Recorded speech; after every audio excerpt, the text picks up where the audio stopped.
We're going to the beach today. We're going to Heion the beach, Busan, to the top right of the map. We have our Zerg player here for Team AZUBU. It's the second player that they send out today. It is AZUBU Symbol. Symbol recently, as mentioned before, dropped down from the Challenger League. First of all, he dropped from the Premier League into the Challenger League and then immediately into Code B since he was defeated by Sorry in the first round of the Challenger League. He is up against the Protoss player who just advanced to the round of 4 in the Premier League, on the other hand. For Team Seoul, we have Soul Deer. This map in particular just feels to be kind of the turning point for both of these teams. Whoever wins this game gets so much momentum because both of these players are so pivotal and so important in their teams as their role as kind of a big name, big player, somebody who can take multiple wins or snipe somebody. So to lose that player is really going to hurt. So we have a pool first here, which is probably triggered by the fact that the probe was there so early because he knows the probe's here is probably going to block my hatchery anyways, and he might be planning to cannon, so I got to be careful about that. One of the main reasons what I find fascinating about this game is that we have the two players that just recently, like Dia is on his way to success. As we said, he advanced in the individual league at the same time. Symbol. Don't really want to call it a slump. Sometimes you just get unlucky with games. Dropping out of the Premier League is nothing to be ashamed of. It is just the highest level of skill in Korea. I think there's no question about it. Yeah. And then you have to play this one match in the Challenger League, and if you lose it for whatever reason, then you go down. This is one of the biggest problems that we have with this format. If you play in a group, then you always have better chances to actually go into the second phase of the tournament, where you are a lot safer. Even if you lose, then you're still in the Challenger League for the next season. Symbol got a little bit unlucky there, and he's not too happy about it. So suddenly, he fell off. He was at the top of the world, he was in the Premier League, goes down to the Challenger, goes down to Code B. So he's on a decline right now, whereas Deer's on the rise. And these two collide suddenly in this match, and at such a crucial time in the team match. So it's going to be really crazy to see how this is going to work out. Third base coming in, of course. Very early, by the way, having that already at the 4 minutes in the game. And that's also a tribute to what he scouted. Yeah. And this is a smart choice. It's really easy to attack that base on this map, but on the other hand, with the build that he scouted, like you said, the core is very delayed. Any gateway pressure is going to take a lot longer, so... Exactly. Like, if you're a little bit newer to StarCraft, this is one of the evolvements that we had in the meta game. One of the things that Protoss players did for a very long time was starting things off with a Forge so that they could access cannons and save their Nexus to get a very fast second base. But now they have a little bit more survivability with the Mothership Core early on in the game that can give them safety. So you don't really have to go into the Forge anymore. You can start things off with the Gateway. And what that really does is it just accelerates the time where you get your own tech out. Since you need that Cybernetics Core to really start to go on the offensive, to get the stocks in the game, to get the warp gates, and therefore all the timings change a little bit. Symbol, on the other hand, scouts that we have a very classical build from Dia and knows immediately that he can get this third base that you need a Zerg player. He can get it much faster than when he's up against the gateway opening, because the timings change completely. Yeah. And this is actually pretty rare to see. So you can see Symbol is very elastic as a player, can just jump back to what you would be used to playing a long time ago. Not that long ago, but very different from recent times where nobody is really going for that Nexus type expand. We saw that actually twice today already. Stargate is the follow-up here. So kind of following in Huangshin's footsteps a little bit here. And by the way, while we're just explaining a few things, one of the things that is always asked, we've explained it in the past a couple of times, but it always pops up every now and then. In the overlay at the top, what you can see, the Z12 and the P8, that indicates the races of the two players and their starting position on the map. So for Symbol, he's playing Zerg and he is starting at 12 o'clock, whereas his opponent is Protoss and starts at 8 o'clock. Pops up every now and then, so if you always wonder what that's about, I hope we could help. Oracle, wow. I think this is something that must have been discussed in the team house here with the Soul players. Overlord will go down, the second one will go down as well, but he scouted the Oracle, and he should be prepared as a result. The Queen was damaged, so he might be thinking, okay, damage the Queen a little bit with my Zealot, my Stalker, semi-Oracle, and kill it and get some drone kills. But that does not seem like it's going to do a whole lot now that he's already seen it. He saw it with his Overlord start to Spore, even late because he knows that he can. And this type of build makes a lot more sense. The Oracle first, and then the Void Ray. The Void Ray allows you to take a third base as a follow-up. The Oracle is just a great way to put some pressure on. Good Overlord spotting position here by Symbol, all corners of the map, so you can see this coming. Now we have another Overlord hunted down, talking about Overlords here, but the Overlord at least reveals the early third base that we have. And this is one of the things that have been discussed in the recent past quite a lot. If the Protoss player is able... Nice, by the way, the dodge that we saw here. So what he basically did was just cancelling those two for just a second, saving also the drones. But what I wanted to get at is the early third base for Protoss is very dangerous to a Zerg player. If the Protoss player can rely on a very good economy in the early stages of the game, you have so many tech paths that you can go down to. And we have seen so many different builds, ranging from a massive amount of Void Rays, sometimes... coupled up with Colossi into just massive gateway armies. You have so many options in this scenario that for Zerg it's very, very difficult to counter that. You kind of need to either pressure the third or get ahead in economy and take the fourth base, which will also make you a lot more vulnerable against attacks because you have to thin out your army a lot more. Yeah, that's a good point. You know, the interesting thing about this Oracle is it did get several kills. It's very good at scouting, and it also delayed some creep tumors. So I'm not sure how much I like it yet, but I'm definitely seeing a lot more use in it in this game than we saw on the Whirlwind game in Game 1 with Bangshin. But it's definitely something that has a lot of utility. It's not able to stick around for very long when it's fighting, but it definitely does get some damage done. And look at this, we have the same type of transition here, going into double Forge, going to get double upgrades, just like we saw on Whirlwind. This time, of course, no Swarm Host from Symbol. We have the fourth base coming in, as I described earlier, so Symbol is not immediately going for a massive amount of pressure, but it goes for that fourth base and tries to access another mineral line. You can really see that on a map like Hyundai, he has only a very limited amount of options. He can either expand to the top left, but that leaves him very vulnerable if the right side is attacked, or he can expand towards his opponent, which is a little bit easier to shift the army from one base to another, but at the same time it's also closer to his opponent. We go straight into Infestation Pit, and that now opens up several paths that Symbol could choose from. With the Hydrodynam that he's getting and the upgrades for range, it would work quite well if he goes into Swarm Host, but the more likely choice is that he wants to go for a faster hive tech and try to get a couple of Vipers into the game in case that his opponent goes Colossi, so that he can always just yank them into his Hydrolist. You have to do something to counter the area of effect damage that you're bound to encounter. Exactly. Viper's a great choice for this, to go for those pulls. 4 gateways found here in the main, 5 in fact, so he's looking ready to go for a timing attack here. He uses the Void Ray's overcharge right away, and I think that, you know, with this type of gateway add-on here, I think that we're going to see a timing attack, but now that it's been scouted, I'm not so sure. The thing is, with +2 coming out here, and Archon's coming in very soon with the Templar Archives, he definitely has a strong window, but he could actually just get Storm and take a 4th base and go into additional upgrades instead. Yeah, and at this point, looking at what we just saw, we have the Hive Tech now coming up, but at the same time, Symbol is also well aware with this much of an investment into gateways that he is not going to, he needs units on the map. He needs something on the map to defend right now, especially his 4th base, because with this many gateways, the production for the Protoss player accelerates by so much that he has to be very careful what he's encountering here. And he might not have the time to go into the Vipers. So that is going to become a really big issue for him. Yeah. The +2/+2 is on the way, but we even have Storm started. So Symbol, this is the time where he is really in danger. He needs to somehow do something against his opponent's composition. There's only 1 Colossus or 2. There's not too much to deal with, but it's all about the position. Can you flank your opponent? Yeah. Can you dodge force fields? Do you get a good position on top of a ramp, for example? He's taken some precautions. As you can see, he's killed the debris, makes a little bit of a wall there on the right side of his main. And also, he's splitting his units quite well. And this is something, on the other hand, that Deer is looking for. Yeah. He sends, hallucinations everywhere. Look at this defense in the main. Only 3 Hydras, plus the Spores. That is going to be plenty enough to defend any sort of attack. Even a few Roaches here on the right side in case the Warp Prison came from a weird angle. 5 timing here is scouted. That's really nice for Deer, but no damage done whatsoever in the main. Very good unit control that we saw here by Symbol. Pulling those Hydras back, letting the Zealots attack the Queen, tanking the damage. And you could see earlier that Deer is using hallucinated Phoenixes over and over again to find out where exactly his opponent is positioned. And once he saw how many units Symbol had between the 4th and the 3rd, he knew exactly that with this small of an army, without Storm, he can't really attack into this. So he pulled back immediately.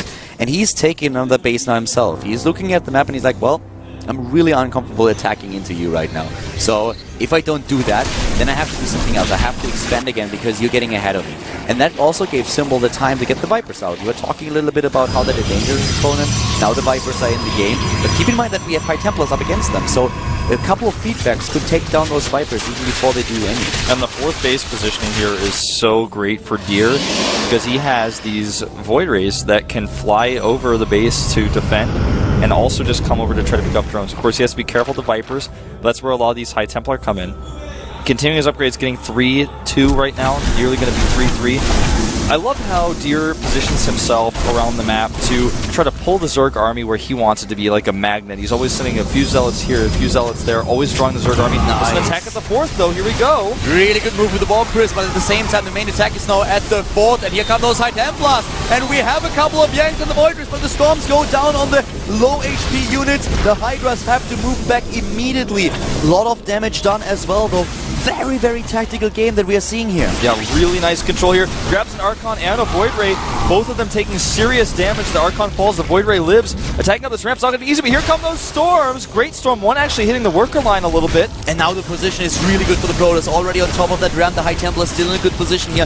Can go for those Storms, and he knows already, simple that is, that he cannot defend this base. This is absolutely true. He's never going to defend this base. The Storms are just too good. He's got great control of those Templar. And army size was about even for this fight. But the composition is great. Oh, nice recall here. That was a close call. Really well done. And from a tactical standpoint, this was just so impressive. He gets on top of that ramp. He secures himself the high ground there. And at this point, he's out of the choke point. He goes to work on that base immediately, snipes it. And then when he starts to lose his High Templar, when he starts to lose the edge, but simply replaces Hydralisk with Roaches, a lot more beefy, and do a lot more Storms, he immediately recalls back. He says, like, you know what? Damage done. Yeah, I can just go home now. Save the expensive units, at least as many of them as he can. And this Oracle actually is still around. He's going to lose it. That was unfortunate, but could have done a little bit of damage there. But as it is, the transition to Broodlords is an interesting one. It's, for the same reason, really good on this map, because the same reason I was talking about the Void Rays, because you can siege up this base and kill the probes while also defending your own. Such a good point. If you control that base in the middle and you have Broodlords, you can always just move a little bit forward, take down the harvesters of your opponent. You can apply so much pressure. I want to highlight something else before we are going into the next battle here. I love the defense of Simple in the main base. Double Spore Crawler, just a couple of Hydralisks, always there, sniping the Warp Prism, identifying this immediately, and just leaving 3 units behind. That's all that he needs. He has the Queen as well for possible transfuse, but this is such a great defense by him for the main base. If that wasn't there, Simple would be in so much trouble, because Dia is always trying to find an opening here, and with the Warp Prism he can be so active, and if he warps units into the main base and there's nothing to defend, then suddenly that game goes south for Simple in a second. Yeah, he never ever pulls those army units out of the main base. He always has a great place to defend. I do not think Deer is going to commit to this. He can't get up the ramp fast enough with these cooling towers destroyed. Another smart move by Simple. But once these are destroyed, they're going to have that opportunity again. Wow, nice grab there on the Mothership Core. Is he actually going to attack up the ramp into all these Hydras? Looks like it. No blinding clouds. He's more worried about the Storms. A pull here on the Colossus. Great fungal, locking down a lot of those Templar, and another fungal on those Stalkers. First fungal was already crazy when the High Templar was still on the bottom of the ramp. They can't get close enough to the Infestors. Now they can. The feedbacks go off, but another Yank coming in, and bye-bye Colossus. But a Storm hits home. In supply, Simple is dropping. He has the bank, he has the minerals, but he is not getting the units in the picture. Yeah, he's not fighting with those. Way too late on attacking. Looks like he thought they were fighting, but they were not. And he will actually clean this up, it looks like here, but taking a lot more losses, I feel, than were absolutely necessary for him to. Simple is moving in right now, trying to take down these units. A couple of reinforcements from behind are trying to change the course of this battle. The Stalker already on the move. Simple has a couple of llamas still available, but he's really running out of those. He doesn't have a macro hatch. I think a big oversight here. Yeah. He was relying on that 4th base a lot, but now he's suddenly limited to 3 hatches, and that is just not a big enough. problem. I mean, look at his minerals. He would love to have so many more units, and now it's 4 base against 3, and 4 nexus against 3 hatchery, like you said. And with all the upgrades on these Immortals as well, they are doing an insane amount of damage. Even the Stalkers with +3 against Roaches, with Blink Stalkers, you can just blink back, do so much damage to the Roaches, That's and Simple he's holding so far. has a massive army supply still, and they are both on the same supply, but with all the drones that Simple lost, he is still there with the army. The transfuses are good. Most of the Immortals are already gone. Stalkers, that's all that Dia has right now. And this is a massive amount of Hydralisks that is about to pop into the game. And then Dia needs a lot more. I think this is a mistake, these Nexi. I don't think he realizes that those Hydras are coming through. I don't think he realizes that at all, because he has no High Templars. There are no Colossi. I don't know what he's thinking. Yeah, I think... Oh, he just made those into Archons too. This is ballsy. This is really ballsy, man. It's certainly going to help him against Link surrounds, I suppose, but here we go. Here come those spines. I think he's looking at this and going, oh my god, where is all the money coming from? He had a huge bank. Here come the Hydras, and this is actually a decent Zerg army here. That's a really good Zerg army. He might be able to pull through, but look at that DPS. The Hydralisks, they are going to town, spitting as much as they can, I guess, taking down the Archons. And suddenly Dia's in trouble, and he's looking at it, he's like, holy moly, what's going on here? And he's actually not even canceling them. Now we go.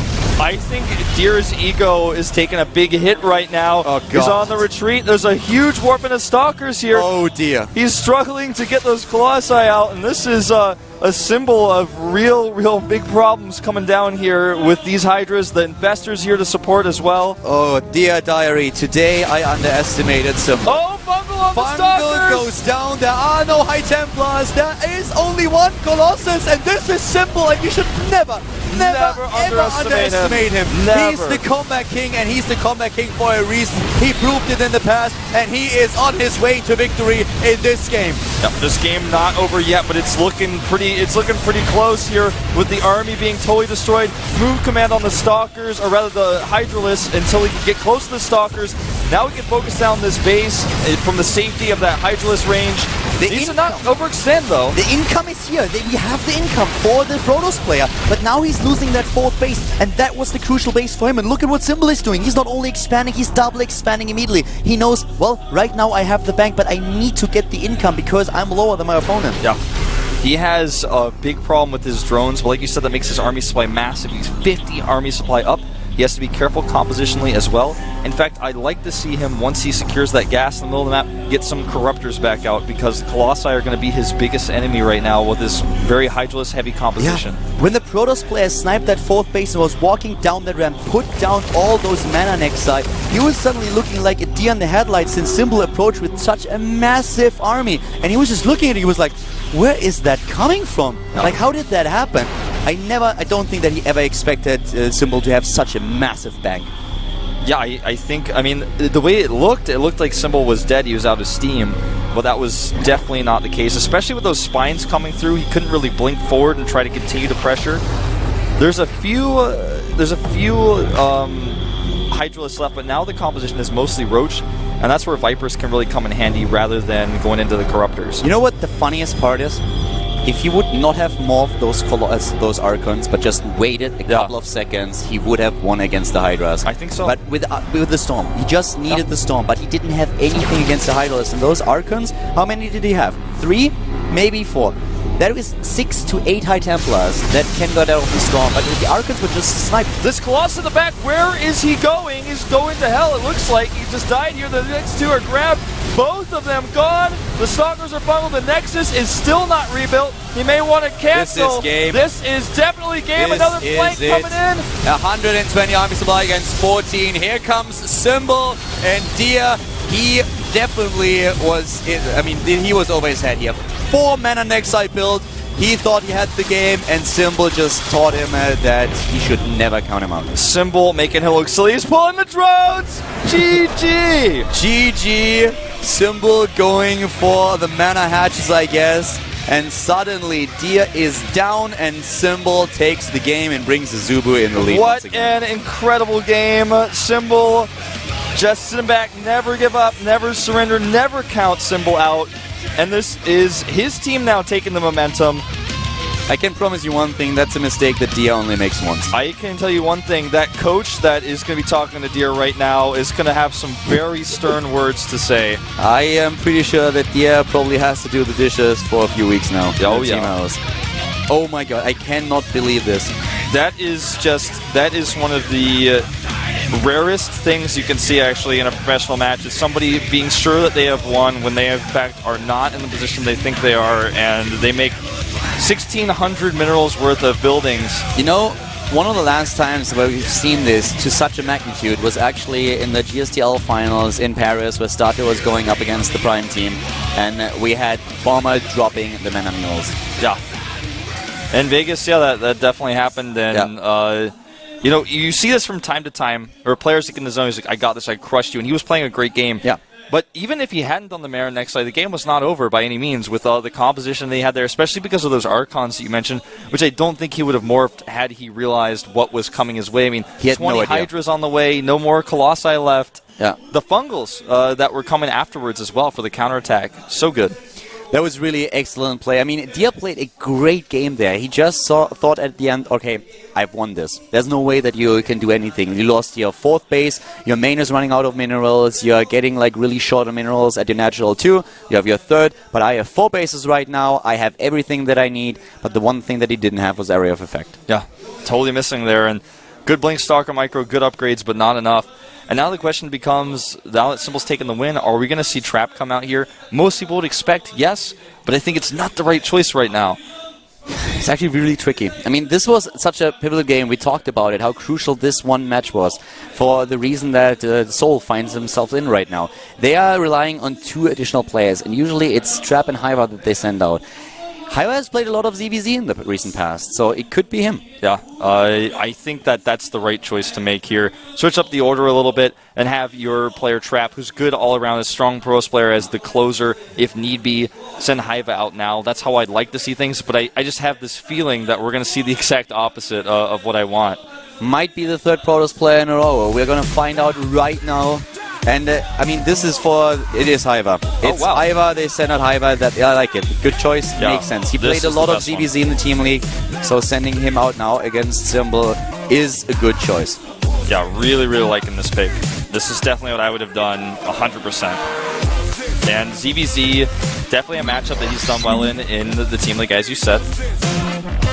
Usually the closer, but switching things up today. I really like that because he knows that also Symbol is perhaps the toughest player they will have to beat today. They want to get rid of him right now and then see what AZUBU has to offer first.